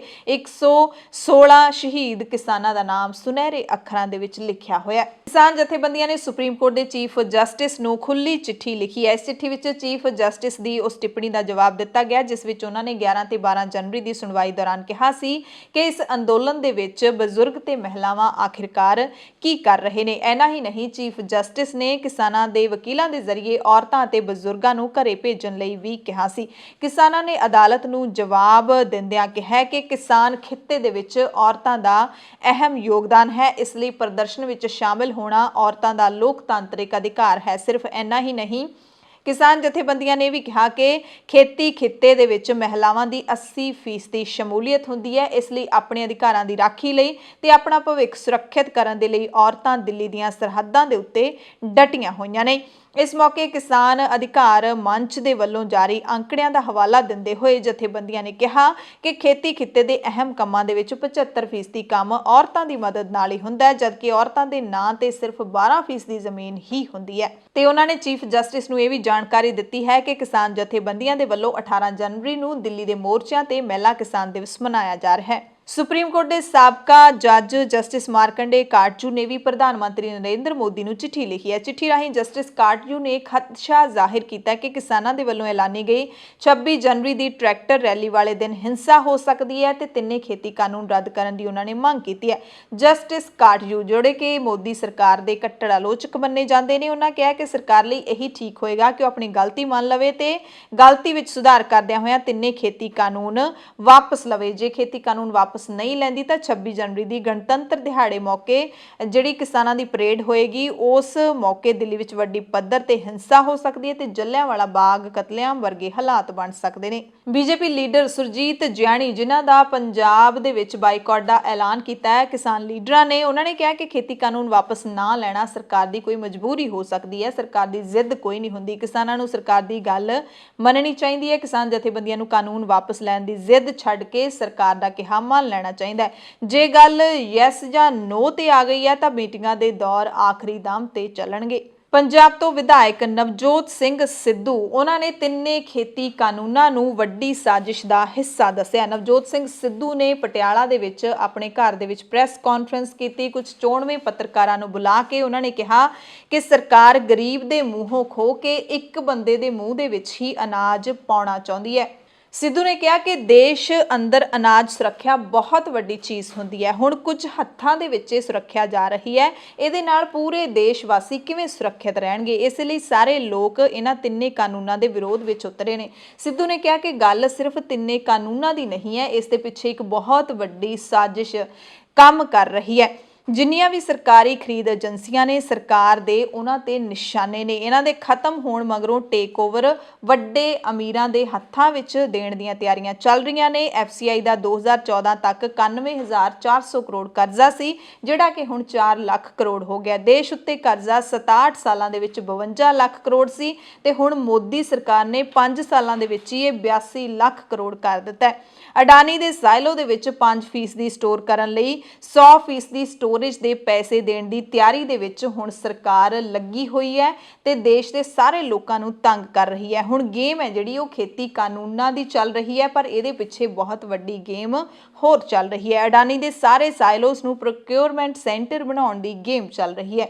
1 ਲੱਖ ਆੜ੍ਹਤੀਏ ਨੇ ਜੋ ਕਿਸਾਨਾਂ ਦੇ ਸਿਰ ਤੇ ਹੀ ਪਲਦੇ ਨੇ। ਖਰੀਦ ਕੇਂਦਰ ਅਡਾਨੀ ਦੇ ਪੂਰੇ ਦੇਸ਼ ਵਿੱਚ ਨੇ। ਸਿੱਧੂ ਕਹਿੰਦੇ ਨੇ ਕਿ ਖਰੀਦ ਪ੍ਰਬੰਧ ਇਹਨਾਂ ਦੇ ਹਵਾਲੇ ਕਰਨ ਦੀਆਂ ਤਿਆਰੀਆਂ ਦੇ ਵਿੱਚ ਸਰਕਾਰ ਕਈ ਸਾਲਾਂ ਤੋਂ ਲੱਗੀ ਹੋਈ ਸੀ ਤੇ ਹੁਣ ਉਹਨਾਂ ਨੂੰ ਅੰਜਾਮ ਦੇ ਰਹੀ ਹੈ। ਨਿੱਜੀ ਖੇਤਰ ਦੇ ਬੰਦੇ ਨੂੰ ਇਹ ਸਾਰਾ ਪ੍ਰਬੰਧ ਦੇਣ ਦੀਆਂ ਤਿਆਰੀਆਂ ਕਰ ਰਹੀ ਹੈ ਸਰਕਾਰ। ਅਡਾਨੀ ਕੋਲ 8,75,000 ਮੀਟ੍ਰਿਕ ਟਨ ਅਨਾਜ ਸਟੋਰੇਜ ਹੈ ਤੇ ਹੁਣ 4 ਲੱਖ ਮੀਟ੍ਰਿਕ ਟਨ ਹੋਰ ਦੇਣ ਦੀ ਤਿਆਰੀ ਦੇ ਵਿੱਚ ਹੈ ਸਰਕਾਰ ਤੇ ਸਿਰਫ 3 ਸਾਲਾਂ ਦੇ ਵਿੱਚ ਹੀ 25 ਲੱਖ ਟਨ ਹੋਰ ਦੇਣ ਦੀ ਯੋਜਨਾ ਹੈ। ਸਿੱਧੂ ਨੇ ਖੁਲਾਸਾ ਕੀਤਾ ਹੈ ਕਿ ਜੋ ਸਰਕਾਰ ਤਿੰਨੇ ਖੇਤੀ ਕਾਨੂੰਨਾਂ ਨੂੰ ਲਾਗੂ ਕਰੇ ਰਹਿਣ ਤੇ ਜ਼ਿੱਦ ਤੇ ਹੀ ਅੜੀ ਹੋਈ ਹੈ, ਉਸ ਦੇ ਪਿੱਛੇ ਦਰਅਸਲ ਕਾਰਨ ਕੀ ਹੈ। ਅੰਕੜਿਆਂ ਦੇ ਨਾਲ ਨਵਜੋਤ ਸਿੱਧੂ ਨੇ ਇਹਨਾਂ ਕਾਰਨਾਂ ਦਾ ਖੁਲਾਸਾ ਕੀਤਾ। ਸਿੱਧੂ ਨੇ ਕਿਹਾ ਕਿ ਕਿਸਾਨਾਂ ਦਾ ਸੰਘਰਸ਼ ਸਫਲ ਹੋਣ ਦੀ ਮੈਂ ਅਰਦਾਸ ਕਰਦਾ। 2011 ਦੇ ਵਿੱਚ ਲੋੜਵੰਦਾਂ ਤੇ ਕੀਤੇ ਸਰਵੇ ਦਾ ਸਰਕਾਰ ਨੂੰ ਪਤਾ ਹੀ ਨਹੀਂ ਕਿ ਲੋੜਵੰਦਾਂ ਨੂੰ ਲੋੜ ਕਿਹੜੀ ਚੀਜ਼ ਦੀ ਹੈ। ਉਹਨੇ ਦਾਅਵਾ ਕੀਤਾ ਕਿ ਜਦੋਂ PDS ਮੁੱਕਿਆ ਇਹਦਾ ਸਿੱਧਾ ਫਾਇਦਾ ਸਾਇਲੋ ਖਰੀਦ ਪ੍ਰਬੰਧਾਂ ਵਾਲਿਆਂ ਨੂੰ ਹੋਵੇਗਾ ਤੇ ਇਹ ਜਿਹੜਾ ਫਾਇਦਾ ਹੈ ਸਿੱਧਾ ਅਡਾਨੀ ਨੂੰ ਫਾਇਦਾ ਹੈ। 3 ਬੰਦਿਆਂ ਦੇ ਕੋਲ ਹੀ ਦੇਸ਼ ਦਾ ਕੰਟਰੋਲ ਹੈ। ਸਿੱਧੂ ਨੇ ਕਿਹਾ ਕਿ ਸਰਕਾਰ ਦੇ ਕਾਨੂੰਨ ਗਰੀਬ ਕਿਸਾਨ ਨੂੰ ਖਤਮ ਕਰ ਦੇਣਗੇ ਤੇ ਇਹ ਸਰਕਾਰ ਲੋਕਾਂ ਨੂੰ ਗੁੜ ਦੇ ਕੇ ਮਾਰੇਗੀ, ਯਾਨੀ ਕਿ ਮਿੱਠਾ ਜ਼ਹਿਰ ਦੇ ਕੇ ਮਾਰੇਗੀ। ਪਹਿਲੀ ਵਾਰੀ ਕਿਸਾਨਾਂ ਨੇ ਇਹਦਾ ਵਿਰੋਧ ਕੀਤਾ ਹੈ। ਸਿੱਧੂ ਨੇ ਕਿਹਾ ਕਿ ਮੀਡੀਆ ਦਾ ਇੱਕ ਵੱਡਾ ਹਿੱਸਾ ਹੁਣ ਗੋਦੀ ਮੀਡੀਆ ਦੇ ਵਿੱਚ ਤਬਦੀਲ ਹੋ ਗਿਆ ਹੈ ਤੇ ਇਹ ਇਸੇ ਪਿਛਲੇ 3-4 ਸਾਲਾਂ ਦੇ ਵਿੱਚ ਹੋਇਆ ਹੈ। 15 ਜਨਵਰੀ ਨੂੰ ਜਿੱਥੇ ਇੱਕ ਪਾਸੇ ਕਿਸਾਨਾਂ ਤੇ ਕੇਂਦਰ ਦੀ ਬੈਠਕ ਚੱਲ ਰਹੀ ਸੀ, ਉੱਥੇ ਹੀ ਕਾਂਗਰਸ ਦੇ ਵੱਲੋਂ ਖੇਤੀਬਾੜੀ ਕਾਨੂੰਨਾਂ ਦੇ ਵਿਰੁੱਧ ਕਿਸਾਨ ਅਧਿਕਾਰ ਦਿਵਸ ਮਨਾਇਆ ਗਿਆ। ਇਸ ਤਹਿਤ ਪਾਰਟੀ ਲੀਡਰ ਤੇ ਵਰਕਰ ਸੂਬਿਆਂ ਦੇ ਹੈੱਡਕੁਆਟਰਾਂ ਤੇ ਧਰਨੇ ਦੇਣ ਪਹੁੰਚੇ। ਰਾਜਪਾਲਾਂ ਤੇ ਉਪ ਰਾਜਪਾਲਾਂ ਨੂੰ ਮੰਗ ਪੱਤਰ ਸੌਂਪੇ। ਇਸ ਦੌਰਾਨ ਰਾਹੁਲ ਗਾਂਧੀ ਤੇ ਪਾਰਟੀ ਲੀਡਰ ਪ੍ਰਿਯੰਕਾ ਗਾਂਧੀ ਵਾਡਰਾ ਵੀ ਨਵੀਂ ਦਿੱਲੀ ਵਿੱਚ ਰਾਜ ਭਵਨ ਦਾ ਘਿਰਾਓ ਕਰਨ ਦੇ ਲਈ ਪ੍ਰਦਰਸ਼ਨ ਦੇ ਵਿੱਚ ਸ਼ਾਮਿਲ ਹੋਏ। ਚੰਡੀਗੜ੍ਹ ਦੇ ਵਿੱਚ ਸੁਨੀਲ ਜਾਖੜ ਦੀ ਅਗਵਾਈ ਦੇ ਵਿੱਚ ਰੋਸ ਪ੍ਰਦਰਸ਼ਨ ਹੋ ਰਿਹਾ ਸੀ ਤਾਂ ਕਾਂਗਰਸੀ ਵਰਕਰਾਂ ਦੇ ਉੱਤੇ ਪੁਲਿਸ ਨੇ ਸਖਤੀ ਕੀਤੀ ਤੇ ਜਲ ਤੋਪਾਂ ਵੀ ਵਰਾਈਆਂ। ਕਾਂਗਰਸ ਦੇ ਲੀਡਰਾਂ ਨੂੰ ਦਿੱਲੀ ਪੁਲਿਸ ਨੇ ਹਿਰਾਸਤ ਵਿੱਚ ਵੀ ਲਿਆ, ਜਿਹੜੇ ਕਿ ਜੰਤਰ ਮੰਤਰ ਤੇ ਧਰਨਾ ਦੇ ਰਹੇ ਸੀ। ਰਵਨੀਤ ਬਿੱਟੂ, ਗੁਰਜੀਤ ਸਿੰਘ ਔਜਲਾ ਸਮੇਤ ਕਈ ਕਾਂਗਰਸੀ ਐਮਪੀਜ਼ ਤੇ ਹੋਰ ਲੀਡਰਾਂ ਨੂੰ ਹਿਰਾਸਤ ਵਿੱਚ ਲਿਆ ਗਿਆ। ਜੰਤਰ ਮੰਤਰ ਤੇ ਹੀ ਰਾਹੁਲ ਗਾਂਧੀ ਤੇ ਪ੍ਰਿਯੰਕਾ ਗਾਂਧੀ ਵੀ ਪਹੁੰਚੇ ਸੀ, ਜਿਸ ਤੋਂ ਬਾਅਦ ਹੀ ਪੁਲਿਸ ਨੇ ਕਾਂਗਰਸੀ ਲੀਡਰਾਂ ਨੂੰ ਹਿਰਾਸਤ ਵਿੱਚ ਲਿਆ। ਪੁਲਿਸ ਨੇ ਜੰਤਰ ਮੰਤਰ ਤੇ ਪ੍ਰਦਰਸ਼ਨ ਲਈ ਲਾਏ ਗਏ ਕਾਂਗਰਸ ਦੇ ਟੈਂਟਾਂ ਨੂੰ ਵੀ ਪੁੱਟ ਦਿੱਤਾ ਸੀ। ਕਿਸਾਨ ਲੀਡਰ ਬਲਵੀਰ ਸਿੰਘ ਰਾਜੇਵਾਲ ਨੇ ਬੈਠਕ ਤੋਂ ਬਾਅਦ ਇੱਕ ਟੀਵੀ ਚੈਨਲ ਦੇ ਉੱਤੇ ਆਪਣੀ ਗਰਮੀ ਕੱਢੀ ਹੈ। ਟੀਵੀ ਚੈਨਲ ਦੇ ਖਿਲਾਫ ਰਾਜੇਵਾਲ ਨੇ ਕਿਹਾ ਹੈ ਕਿ ਇਹ ਚੈਨਲ ਗਲਤ ਖਬਰਾਂ ਚਲਾ ਰਿਹਾ ਹੈ। 1-2 ਦਿਨਾਂ ਤੋਂ 26 ਜਨਵਰੀ ਦੇ ਸਾਡੇ ਪ੍ਰੋਗਰਾਮ ਨੂੰ ਲੈ ਕੇ ਗਲਤ ਖਬਰਾਂ ਚਲਾਉਣ ਦੇ ਖਿਲਾਫ ਕਿਸਾਨ ਲੀਡਰਾਂ ਦੇ ਵੱਲੋਂ ਹੁਣ ਇਸ ਚੈਨਲ ਦੇ ਖਿਲਾਫ ਸਖਤੀ ਵਰਤਦਿਆਂ ਲੀਗਲ ਨੋਟਿਸ ਇਹਨਾਂ ਨੂੰ ਭੇਜਿਆ ਜਾਵੇਗਾ ਅਤੇ ਰਾਜੇਵਾਲ ਨੇ ਇਸ ਚੈਨਲ ਨੂੰ ਅੰਬਾਨੀਆਂ ਦਾ ਚੈਨਲ ਦੱਸਿਆ ਹੈ ਤੇ ਚੇਤਾਵਨੀ ਵੀ ਦਿੱਤੀ ਹੈ ਕਿ ਗਲਤ ਖਬਰਾਂ ਚਲਾਉਣੀਆਂ ਬੰਦ ਕਰੇ। ਨਾਲ ਹੀ ਰਾਜੇਵਾਲ ਨੇ ਸਪਸ਼ਟ ਵੀ ਕਰ ਦਿੱਤਾ ਹੈ ਕਿ 26 ਜਨਵਰੀ ਨੂੰ ਕਿਸਾਨਾਂ ਦੀ ਗਣਤੰਤਰ ਟਰੈਕਟਰ ਪਰੇਡ ਹੋਏਗੀ, ਹਰ ਹਾਲਤ ਵਿੱਚ ਹੋਏਗੀ। ਦਿੱਲੀ ਦੇ ਵਿੱਚ ਦਾਖਲ ਹੋਵਾਂਗੇ ਪਰ ਸ਼ਾਂਤਮਈ ਤਰੀਕੇ ਦੇ ਨਾਲ ਹੋਏਗੀ, ਇਹ ਉਹਨਾਂ ਨੇ ਐਲਾਨ ਕੀਤਾ ਮੀਟਿੰਗ ਤੋਂ ਬਾਅਦ। ਇਸ ਤਰ੍ਹਾਂ ਹੈ ਵੀ ਮੈਨੂੰ ਲੱਗਦਾ ਹੈ ਵੀ ਅੰਬਾਨੀਜ਼ ਤੇ ਮੋਦੀ ਘਬਰਾ ਗਏ ਨੇ। ਅੰਬਾਨੀਆਂ ਦਾ ਇਹ ਚੈਨਲ ਹੈ ਔਰ ਉਹ ਜਾਣਬੁੱਝ ਕੇ ਇਦਾਂ ਦੀਆਂ ਝੂਠੀਆਂ ਖਬਰਾਂ ਲਾ ਕੇ ਲੋਕਾਂ ਨੂੰ ਗੁੰਮਰਾਹ ਕਰ ਰਹੇ ਨੇ। ਮੈਂ ਸਾਰੇ ਪੰਜਾਬ, ਹਰਿਆਣਾ, ਸਾਰੇ ਦੇਸ਼ ਦੇ ਕਿਸਾਨਾਂ ਨੂੰ ਚੌਕਸ ਕਰਨਾ ਚਾਹਾਂਗਾ ਵੀ ਇਹ 26 ਤਰੀਕ ਦਾ ਪ੍ਰੋਗਰਾਮ ਜਿਸ ਤਰ੍ਹਾਂ ਦਾ ਹੈ ਉਹ ਆਲਰੇਡੀ ਜਿੱਦਾਂ ਤੈਅ ਕੀਤਾ ਹੈ ਉਹ ਫਾਈਨਲ ਹੋਇਆ ਔਰ ਬਾਕਾਇਦਾ ਪਰੇਡ ਹੋਏਗੀ। 17 ਤਰੀਕ ਨੂੰ ਉਹਦੀਆਂ ਮੋਡੈਲਿਟੀਜ਼ ਤੈਅ ਕਰਕੇ ਸਾਰਾ ਕੁਝ ਪ੍ਰੈਸ ਵਿੱਚ ਡਿਕਲੇਅਰ ਕਰ ਦਿੱਤਾ ਜਾਏਗਾ। ਔਰ ਇਹ ਜਿਹੜੇ ਇਸ ਤਰ੍ਹਾਂ ਦੀਆਂ ਰੋਜ਼ ਖਬਰਾਂ ਫੈਲਾਉਂਦੇ ਨੇ, ਕੱਲ੍ਹ ਵੀ ਇਹਨਾਂ ਨੇ ਇੱਕ ਖਬਰ ਝੂਠੀ ਫੈਲਾਈ, ਅੱਜ ਫੇਰ ਫੈਲਾਈ, ਤੇ ਅਸੀਂ ਇਹਨਾਂ ਨੂੰ ਲੀਗਲ ਨੋਟਿਸ ਵੀ ਦੇਵਾਂਗੇ ਔਰ ਇਹਨਾਂ ਦਾ ਭਾਂਡਾ ਵੀ ਫੋੜਾਂਗੇ। ਐਮਐਲਏ ਸੁਖਪਾਲ ਸਿੰਘ ਖਹਿਰਾ ਨੇ ਕਿਹਾ ਕਿ ਮੈਂ ਬਲਵੀਰ ਸਿੰਘ ਰਾਜੇਵਾਲ ਤੇ ਕਿਸਾਨ ਜਥੇਬੰਦੀਆਂ ਦੀ ਸੁਲਝੀ ਹੋਈ ਲੀਡਰਸ਼ਿਪ ਦੇ ਨਾਲ ਪੂਰੀ ਤਰ੍ਹਾਂ ਸਹਿਮਤ ਹਾਂ ਤੇ ਮੁਕੰਮਲ ਸਫਲਤਾ ਹਾਸਲ ਕਰਨ ਲਈ ਸਾਨੂੰ ਆਪਣਾ ਸੰਘਰਸ਼ ਸ਼ਾਂਤਮਈ ਰੱਖਣਾ ਚਾਹੀਦਾ ਹੈ। ਬੀਜੇਪੀ ਤਾਂ ਚਾਹੁੰਦੀ ਹੈ ਕਿ ਕਿਸੇ ਤਰੀਕੇ ਨਾਲ ਸੰਘਰਸ਼ ਹਿੰਸਕ ਹੋਵੇ ਤੇ ਉਹ ਆਪਣੇ ਮਕਸਦ ਦੇ ਵਿੱਚ ਕਾਮਯਾਬ ਹੋਣ। ਖਹਿਰਾ ਨੇ ਕਿਹਾ ਕਿ ਜਿਸ ਦਿਨ ਅਸੀਂ ਕਿਸਾਨ ਅੰਦੋਲਨ ਦੇ ਵਿੱਚ ਟਕਰਾਅ ਦੀ ਨੀਤੀ ਅਪਣਾਈ 26 ਜਨਵਰੀ ਨੂੰ, ਜੇ ਕਿਸੇ ਪ੍ਰਕਾਰ ਦੀ ਹਿੰਸਾ ਹੋ ਜਾਂਦੀ ਹੈ ਤਾਂ ਬੀਜੇਪੀ ਨੂੰ ਕਿਸਾਨ ਅੰਦੋਲਨ ਬਦਨਾਮ ਕਰਨ ਦਾ ਮੌਕਾ ਜਿਹੜਾ ਉਹ ਮਿਲ ਜਾਊਗਾ। ਮੇਰੀ ਸਤਿਕਾਰਯੋਗ ਸਾਰੇ ਹੀ ਆਗੂਆਂ ਨੂੰ, ਨੌਜਵਾਨ ਵੀਰਾਂ ਨੂੰ ਇਹ ਅਪੀਲ ਹੈ ਕਿ ਕਿਸਾਨ ਜਥੇਬੰਦੀਆਂ ਦੇ ਅਨੁਸਾਰ ਜੋ ਵੀ ਫੈਸਲਾ ਲੈਣਗੇ, ਜਿਸ 16 ਤਰੀਕ ਨੂੰ ਉਹ ਕਹਿੰਦੇ ਨੇ, ਫਰਜ਼ ਕਰੋ ਕਿ ਆਪਾਂ ਸਿਰਫ ਬਾਰਡਰਸ ਦੇ ਉੱਤੇ ਟਰੈਕਟਰ ਪਰੇਡ ਕਰਨੀ ਆ, ਇੱਕ ਪੈਰਲਲ ਪਰੇਡ ਕਰਨੀ ਆ 26 ਜਨਵਰੀ ਦੇ ਰਿਪਬਲਿਕ ਡੇ ਦੇ ਮੁਕਾਬਲੇ ਤੇ, ਤਾਂ ਆਪਾਂ ਨੂੰ ਉਹਨਾਂ ਦੀ ਗੱਲ ਦਾ ਆਦਰ ਕਰਨਾ ਚਾਹੀਦਾ। ਇਹੀ ਮੈਂ ਸਮਝਦਾ ਹਾਂ ਕਿ ਆਪਣੇ ਹਿੱਤ ਵਿੱਚ ਹੋਵੇਗਾ। ਦਰਅਸਲ ਜੋ ਬਲਵੀਰ ਸਿੰਘ ਰਾਜੇਵਾਲ ਨੇ 14 ਜਨਵਰੀ ਨੂੰ ਕਿਸਾਨਾਂ ਨੂੰ ਖੁੱਲੀ ਚਿੱਠੀ ਲਿਖੀ ਸੀ ਤਾਂ ਉਹਦੇ ਗਲਤ ਮਤਲਬ ਕੱਢ ਕੇ ਕੁਝ ਮੀਡੀਆ ਦੇ ਕੁਝ ਹਿੱਸੇ ਦੇ ਵਿੱਚ ਪ੍ਰਚਾਰੇ ਗਏ ਸੀ, ਜਿਸ ਦਾ ਕਿਸਾਨ ਜਥੇਬੰਦੀਆਂ ਨੂੰ, ਸੰਯੁਕਤ ਕਿਸਾਨ ਮੋਰਚੇ ਨੂੰ ਸਪਸ਼ਟੀਕਰਨ ਦੇਣਾ ਪਿਆ ਸੀ। ਰਜਿੰਦਰ ਸਿੰਘ ਦੀਪ ਸਿੰਘ ਵਾਲਾ ਨੌਜਵਾਨ ਲੀਡਰ, ਉਹਨਾਂ ਨੇ ਸਪਸ਼ਟੀਕਰਨ ਦਿੱਤਾ ਤੇ ਕਿਉਂਕਿ ਬਲਵੀਰ ਸਿੰਘ ਰਾਜੇਵਾਲ ਦੇ ਇਸ ਬਿਆਨ ਨੂੰ ਜਦੋਂ ਇਸ ਤਰੀਕੇ ਨਾਲ ਦਿਖਾਇਆ ਗਿਆ ਕਿ 26 ਜਨਵਰੀ ਦੀ ਪਰੇਡ ਹੈ, ਜਿਹੜੀ ਟਰੈਕਟਰ ਪਰੇਡ ਹੈ, ਉਹ ਦਿੱਲੀ ਦੇ ਬਾਰਡਰਾਂ ਤੇ ਹੀ ਹੋਏਗੀ, ਦਿੱਲੀ ਦੇ ਅੰਦਰ ਨਹੀਂ ਹੋਏਗੀ, ਇਸ ਤਰੀਕੇ ਨਾਲ ਉਹ ਬਿਆਨ ਲਾਇਆ ਗਿਆ ਤਾਂ ਕਿਸਾਨ ਲੀਡਰਾਂ ਨੇ ਸਪਸ਼ਟ ਕੀਤਾ ਕਿ ਅਜਿਹਾ ਕੋਈ ਵੀ ਬਿਆਨ ਨਹੀਂ ਦਿੱਤਾ ਗਿਆ। ਇਹ ਬਿਆਨ ਲੈ ਕੇ ਮੀਡੀਆ ਦੇ ਕੁਝ ਲੋਕ ਨੇ ਜਿਹੜੇ ਭੜਕਾਉਣ ਦੇ ਲਈ ਆਪਣੇ ਹੱਥਾਂ 'ਚ ਮਾਈਕ ਫੜ ਕੇ ਦੂਸਰੇ ਲੀਡਰਾਂ ਦੇ ਕੋਲ ਚਲੇ ਗਏ ਤੇ ਉਹਨਾਂ ਤੋਂ ਅਜਿਹੀ ਬਿਆਨਬਾਜ਼ੀ ਕਰਵਾਈ, ਜਿਹਦੇ ਨਾਲ ਇਹ ਜਿਹੜਾ ਖਦਸ਼ਾ ਪੈਦਾ ਹੋ ਗਿਆ ਸੀ ਕਿ ਕਿਸਾਨ ਲੀਡਰਾਂ ਦੇ ਵਿੱਚ ਫੁੱਟ ਪੈ ਗਈ ਹੈ। ਪਰ ਇਹ ਜਿਹੜਾ ਅੰਦੋਲਨ ਹੈ, ਵੱਖਰੇ ਕਿਸਮ ਦਾ ਅੰਦੋਲਨ ਚੱਲ ਰਿਹਾ ਹੈ। ਇਸ ਦੇ ਵਿੱਚ ਜਿੰਨੀਆਂ ਵੀ ਕੋਸ਼ਿਸ਼ਾਂ ਹੋ ਰਹੀਆਂ ਨੇ ਇਸ ਨੂੰ ਖਰਾਬ ਕਰਨ ਦੀਆਂ, ਇਹਦੇ ਵਿੱਚ ਘੁਸਪੈਠ ਕੀਤੀ ਜਾ ਰਹੀ ਹੈ ਤੇ ਉਨੇ ਹੀ ਤਿੱਖੇ ਰੋਹ ਦੇ ਨਾਲ ਅੱਗੇ ਵਧ ਰਿਹਾ। ਇਸ ਨੂੰ ਕੋਈ ਫਰਕ ਹੈ ਜਿਹੜਾ ਉਹ ਨਹੀਂ ਪੈ ਰਿਹਾ। ਸੁਪਰੀਮ ਕੋਰਟ ਨੇ ਜਿਹੜੀ 4 ਮੈਂਬਰੀ ਕਮੇਟੀ ਬਣਾਈ ਸੀ, ਜਿਹੜੀ ਕਿ ਹੁਣ 3 ਮੈਂਬਰੀ ਰਹਿ ਗਈ ਹੈ, ਭੁਪਿੰਦਰ ਸਿੰਘ ਮਾਨ ਦੇ ਵੱਲੋਂ ਛੱਡਣ ਤੋਂ ਬਾਅਦ ਉਸ ਦੀ ਪਹਿਲੀ ਮੀਟਿੰਗ 19 ਜਨਵਰੀ ਨੂੰ ਪੂਸਾ ਕੈਂਪਸ ਦੇ ਵਿੱਚ ਹੋਏਗੀ। ਕਮੇਟੀ ਮੈਂਬਰਾਂ ਚੋਂ ਇੱਕ ਮੈਂਬਰ ਅਨਿਲ ਘਨਵਤ ਨੇ ਕਿਹਾ ਕਿ ਕਮੇਟੀ ਨੂੰ ਜੇਕਰ ਕਿਸਾਨਾਂ ਨਾਲ ਗੱਲਬਾਤ ਕਰਨ ਲਈ ਧਰਨਿਆਂ ਵਾਲੀ ਥਾਂ ਤੇ ਜਾਣਾ ਵੀ ਪਿਆ ਤਾਂ ਕਮੇਟੀ ਇਸ ਨੂੰ ਹਉਮੈ ਜਾਂ ਸਾਖ ਦਾ ਸਵਾਲ ਨਹੀਂ ਬਣਾਏਗੀ, ਉਹ ਜਾਏਗੀ। ਦਰਅਸਲ ਕਮੇਟੀ ਮੈਂਬਰਾਂ ਦੇ ਵੱਲੋਂ 15 ਜਨਵਰੀ ਨੂੰ ਵਰਚੁਅਲ ਪ੍ਰੋਗਰਾਮ ਇੱਕ ਦੂਸਰੇ ਦੇ ਨਾਲ ਗੱਲਬਾਤ ਕਰਨ ਦਾ ਪ੍ਰੋਗਰਾਮ ਰੱਖਿਆ ਗਿਆ ਸੀ, ਪਰ ਭੁਪਿੰਦਰ ਸਿੰਘ ਮਾਨ ਨੇ ਜਦੋਂ ਇਹ ਕਮੇਟੀ ਛੱਡ ਦਿੱਤੀ ਤਾਂ ਪ੍ਰੋਗਰਾਮ ਜਿਹੜਾ ਹੁਣ 19 ਜਨਵਰੀ ਨੂੰ ਰੱਖਣਾ ਪਿਆ, 15 ਜਨਵਰੀ ਵਾਲਾ ਰੱਦ ਕਰ ਦਿੱਤਾ ਗਿਆ ਸੀ। ਕੌਮਾਂਤਰੀ ਮੁਦਰਾ ਕੋਸ਼ ਯਾਨੀ ਕਿ IMF ਨੇ ਖੇਤੀ ਕਾਨੂੰਨਾਂ ਦਾ ਸਮਰਥਨ ਕੀਤਾ, ਹਮਾਇਤ ਦਿੱਤੀ ਹੈ। IMF ਦਾ ਮੰਨਣਾ ਹੈ ਕਿ ਭਾਰਤ ਵਿੱਚ ਲਾਗੂ ਕੀਤੇ ਤਿੰਨੇ ਖੇਤੀ ਕਾਨੂੰਨ ਦੇਸ਼ ਦੇ ਵਿੱਚ ਖੇਤੀਬਾੜੀ ਸੁਧਾਰਾਂ ਨੂੰ ਅੱਗੇ ਵਧਾਉਣ ਦੇ ਲਈ ਮਹੱਤਵਪੂਰਨ ਕਦਮ ਹੈ। ਹਾਲਾਂਕਿ IMF ਨੇ ਇਹ ਵੀ ਕਿਹਾ ਹੈ ਕਿ ਨਵੀਂ ਪ੍ਰਣਾਲੀ ਨੂੰ ਅਪਣਾਉਣ ਦੀ ਪ੍ਰਕਿਰਿਆ ਦੌਰਾਨ ਸਮਾਜਿਕ ਸੁਰੱਖਿਆ ਦਾ ਪ੍ਰਬੰਧ ਕੀਤਾ ਜਾਵੇ, ਕਿਉਂਕਿ ਜੇ ਇਸ ਦੇ ਮਾੜੇ ਅਸਰ ਸਾਹਮਣੇ ਆਉਣ ਤਾਂ ਉਹਨਾਂ ਨੂੰ ਯਾਨੀ ਕਿ ਕਿਸਾਨਾਂ ਨੂੰ ਨੁਕਸਾਨ ਨਾ ਹੋਵੇ। IMF ਦੇ ਸੰਚਾਰ ਨਿਰਦੇਸ਼ਕ ਗੈਰੀ ਰਾਈਸ ਨੇ ਕਿਹਾ ਕਿ ਇਹ ਕਾਨੂੰਨ ਕਿਸਾਨਾਂ ਨੂੰ ਖਰੀਦਦਾਰਾਂ ਦੇ ਨਾਲ ਸਿੱਧਾ ਸੰਪਰਕ ਬਣਾਉਣ ਦੇਵੇਗਾ, ਵਿਚੋਲਿਆਂ ਦੀ ਭੂਮਿਕਾ ਨੂੰ ਘਟਾਏਗਾ, ਸਮਰੱਥਾ ਵਧਾਏਗਾ, ਜਿਹਦੇ ਨਾਲ ਕਿਸਾਨਾਂ ਨੂੰ ਉਹਨਾਂ ਦੀ ਉਪਜ ਦਾ ਵਧੀਆ ਮੁੱਲ ਮਿਲ ਸਕੇਗਾ। ਇਸ ਤੋਂ ਇਲਾਵਾ ਪੇਂਡੂ ਵਿਕਾਸ ਨੂੰ ਹੁਲਾਰਾ ਮਿਲੇਗਾ, ਪਰ ਅਜਿਹੇ ਪ੍ਰਬੰਧ ਕੀਤੇ ਜਾਣ ਜਿਸ ਨਾਲ ਜਿਨ੍ਹਾਂ ਦੀਆਂ ਨੌਕਰੀਆਂ ਜਾਣਗੀਆਂ ਉਹਨਾਂ ਲਈ ਰੁਜ਼ਗਾਰ ਦਾ ਢੁਕਵਾਂ ਪ੍ਰਬੰਧ ਵੀ ਕੀਤਾ ਜਾਵੇ। ਹਰਿਆਣਾ ਦੇ ਕਿਸਾਨਾਂ ਨੇ ਐਲਾਨ ਕਰ ਦਿੱਤਾ ਹੈ ਕਿ ਉਹ 26 ਜਨਵਰੀ ਨੂੰ ਪੂਰੇ ਹਰਿਆਣਾ ਦੇ ਵਿੱਚ ਕਿਸੇ ਵੀ ਥਾਂ ਦੇ ਉੱਤੇ ਹਰਿਆਣਾ ਦੇ ਮੁੱਖ ਮੰਤਰੀ ਮਨੋਹਰ ਲਾਲ ਖੱਟਰ ਦੇ ਸਮੇਤ ਸਰਕਾਰ ਦੇ ਕਿਸੇ ਵੀ ਮੰਤਰੀ ਨੂੰ ਤਿਰੰਗਾ ਲਹਿਰਾਉਣ ਨਹੀਂ ਦੇਣਗੇ।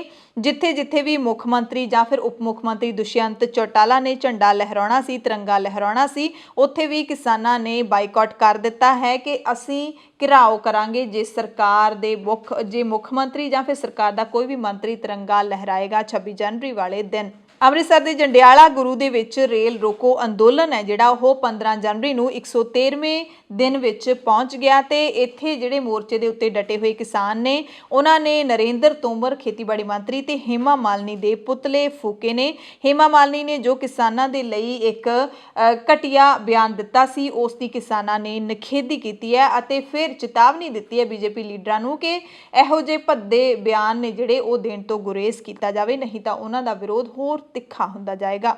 ਅੰਮ੍ਰਿਤਸਰ ਤੋਂ ਖਬਰ ਹੈ ਜਿੱਥੇ ਸ਼ਹੀਦੀ ਸਮਾਰਕ ਜਲਿਆਂਵਾਲਾ ਬਾਗ ਹਾਲੇ ਤੱਕ ਲੋਕਾਂ ਦੇ ਲਈ ਨਹੀਂ ਖੁੱਲਿਆ।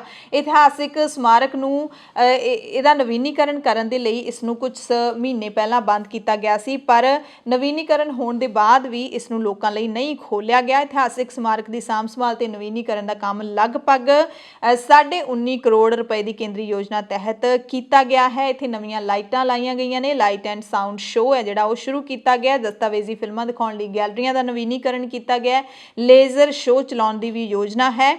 ਪਰ ਇੱਥੇ ਇਸ ਬਾਗ ਨੂੰ ਹਾਲੇ ਤੱਕ ਖੋਲ੍ਹਿਆ ਨਹੀਂ ਜਾ ਰਿਹਾ ਕਿਉਂਕਿ ਕਿਸਾਨਾਂ ਤੇ ਸਰਕਾਰ ਦੇ ਵਿਚਾਲੇ ਜਿਹੜਾ ਰੇੜਕਾ ਚੱਲ ਰਿਹਾ ਹੈ ਉਸ ਕਾਰਨ ਇਸ ਨੂੰ ਖੋਲ੍ਹਣ ਦੇ ਵਿੱਚ ਦੇਰੀ ਹੋ ਰਹੀ ਹੈ। ਇਹ ਜਿਹੜੇ ਵੇਰਵੇ ਮਿਲ ਰਹੇ ਨੇ। ਜਲਿਆਂਵਾਲਾ ਬਾਗ ਸਮਾਰਕ 15 ਫਰਵਰੀ 2020 ਨੂੰ ਆਮ ਲੋਕਾਂ ਦੇ ਲਈ ਬੰਦ ਕਰ ਦਿੱਤਾ ਗਿਆ ਸੀ ਤੇ ਅਗਲੇ ਮਹੀਨੇ 1 ਸਾਲ ਪੂਰਾ ਹੋ ਜਾਏਗਾ ਜਲਿਆਂਵਾਲੇ ਬਾਗ ਨੂੰ ਬੰਦ ਹੋਏ। ਯਾਤਰੀਆਂ ਨੂੰ ਤਿਉਹਾਰਾਂ ਦੇ ਉੱਤੇ ਰੇਲਵੇ ਦੇ ਵੱਲੋਂ ਕੋਲਕਾਤਾ ਅੰਮ੍ਰਿਤਸਰ ਅਤੇ ਕੋਲਕਾਤਾ ਨੰਗਲ ਡੈਮ ਵਿਚਕਾਰ ਤਿਉਹਾਰਾਂ ਦੇ ਮੌਕੇ ਯਾਤਰੀਆਂ ਦੇ ਵਾਸਤੇ ਰੇਲਵੇ ਦੇ ਵੱਲੋਂ ਕੋਲਕਾਤਾ ਤੋਂ ਅੰਮ੍ਰਿਤਸਰ ਤੇ ਕੋਲਕਾਤਾ ਤੋਂ ਨੰਗਲ ਡੈਮ ਦੇ ਵਿਚਾਲੇ ਫੈਸਟੀਵਲ ਵਿਸ਼ੇਸ਼ ਰੇਲ ਗੱਡੀਆਂ ਸ਼ੁਰੂ ਕੀਤੀਆਂ ਜਾ ਰਹੀਆਂ ਨੇ। ਜਾਣਕਾਰੀ ਫਿਰੋਜ਼ਪੁਰ ਰੇਲਵੇ ਡਿਵੀਜ਼ਨ ਦੇ ਜਨਰਲ ਮੈਨੇਜਰ ਰਾਜੇਸ਼ ਅਗਰਵਾਲ ਨੇ ਜਾਰੀ ਕੀਤੀ ਹੈ। ਇਹਨਾਂ ਰੇਲ ਗੱਡੀਆਂ ਦੇ ਵਿੱਚ ਹਾਵੜਾ ਤੋਂ ਅੰਮ੍ਰਿਤਸਰ ਤੋਂ ਹਾਵੜਾ ਫੈਸਟੀਵਲ ਵਿਸ਼ੇਸ਼ ਰੇਲ ਗੱਡੀ 18 ਜਨਵਰੀ ਨੂੰ ਸ਼ੁਰੂ ਕੀਤੀ ਜਾਏਗੀ ਜਿਹੜੀ ਕਿ ਤੀਜੇ ਦਿਨ ਸਵੇਰੇ ਅੰਮ੍ਰਿਤਸਰ ਪਹੁੰਚੇਗੀ। ਇਹ ਰੇਲ ਗੱਡੀਆਂ ਦੀ ਸਾਰੀ ਜਾਣਕਾਰੀ ਤੁਸੀਂ ਆਨਲਾਈਨ ਰੇਲਵੇ ਦੀ ਅਧਿਕਾਰਿਤ ਵੈਬਸਾਈਟ ਤੋਂ ਲੈ ਸਕਦੇ ਹੋ ਤੇ ਇਹਨਾਂ ਦਾ ਰੂਟ ਵੀ ਜਾਣ ਸਕਦੇ ਹੋ।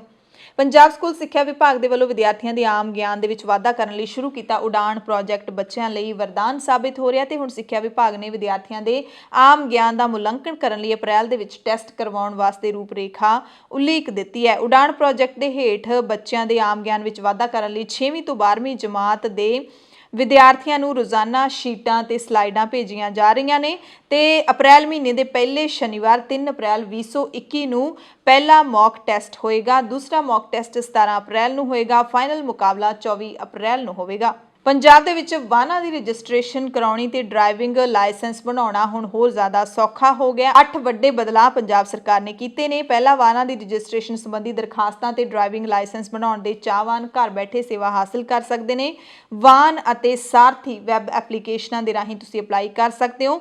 www.parivahan.gov.in ਅਤੇ www.punjabtransport.org ਵੈਬਸਾਈਟ ਰਾਹੀਂ ਵੀ ਤੁਸੀਂ ਡਰਾਈਵਿੰਗ ਲਾਇਸੈਂਸ ਬਣਵਾ ਸਕਦੇ ਹੋ। ਜਿਹੜੇ ਵਿਅਕਤੀ ਇੰਟਰਨੈਟ ਦੀ ਵਰਤੋਂ ਕਰਨਾ ਨਹੀਂ ਜਾਣਦੇ ਜਾਂ ਜਿਨ੍ਹਾਂ ਕੋਲ ਕੰਪਿਊਟਰ ਨਹੀਂ ਹੈ ਉਹਨਾਂ ਲਈ ਟਰਾਂਸਪੋਰਟ ਵਿਭਾਗ ਨੇ ਸੁਵਿਧਾ ਕੇਂਦਰਾਂ ਦੇ ਵਿੱਚ ਇਹ ਸੇਵਾ ਦੇਣੀ ਸ਼ੁਰੂ ਕੀਤੀ ਹੈ। ਸੂਬਾ ਭਰ ਦੇ ਵਿੱਚ 500 ਤੋਂ ਵੀ ਵੱਧ ਸੇਵਾ ਕੇਂਦਰਾਂ ਰਾਹੀਂ ਕਿਸੇ ਵੀ ਕੰਮਕਾਰ ਵਾਲੇ ਦਿਨ ਸਿਰਫ 50 ਰੁਪਏ ਦੇ ਕੇ ਵਾਹਨਾਂ ਦੀ ਰਜਿਸਟ੍ਰੇਸ਼ਨ ਅਤੇ ਡਰਾਈਵਿੰਗ ਲਾਇਸੈਂਸ ਬਣਾਉਣ ਲਈ ਅਪਲਾਈ ਕਰਨ ਦੀ ਸੇਵਾ ਜਿਹੜੀ ਹੈ ਉਹ ਲਈ ਜਾ ਸਕਦੀ ਹੈ। ਸੇਵਾ ਕੇਂਦਰਾਂ ਤੋਂ ਇਲਾਵਾ ਪਿੰਡਾਂ ਦੇ ਵਿੱਚ 3000 ਤੋਂ ਵੱਧ ਅਜਿਹੇ ਸਾਂਝੇ ਸੇਵਾ ਕੇਂਦਰਾਂ ਰਾਹੀਂ ਵੀ 30 ਰੁਪਏ ਦੇ ਕੇ ਵਾਹਨਾਂ ਦੀ ਰਜਿਸਟ੍ਰੇਸ਼ਨ ਤੇ ਡਰਾਈਵਿੰਗ ਲਾਇਸੈਂਸ ਲਈ ਅਪਲਾਈ ਕੀਤਾ ਜਾ ਸਕਦਾ ਹੈ। ਪਹਿਲਾਂ ਸਿਰਫ 98 ਦਫ਼ਤਰ ਹੁੰਦੇ ਸੀ ਜਿਹੜੇ ਕਿ ਹੁਣ 3500 ਤੋਂ ਵੀ ਜ਼ਿਆਦਾ ਹੋ ਗਏ ਨੇ, ਜਿੱਥੇ ਤੁਸੀਂ ਅਪਲਾਈ ਕਰ ਸਕਦੇ ਹੋ ਡਰਾਈਵਿੰਗ ਲਾਇਸੈਂਸ ਦੇ ਲਈ ਅਤੇ ਵਾਹਨਾਂ ਦੀ ਰਜਿਸਟ੍ਰੇਸ਼ਨ ਕਰਵਾਉਣ ਦੇ ਲਈ ਆਰਸੀ ਤੇ ਡਰਾਈਵਿੰਗ ਲਾਇਸੈਂਸ। ਕੇਂਦਰ ਦਰਖਾਸਤਕਰਤਾ ਲਈ ਆਨਲਾਈਨ ਫਾਰਮ ਭਰਨ,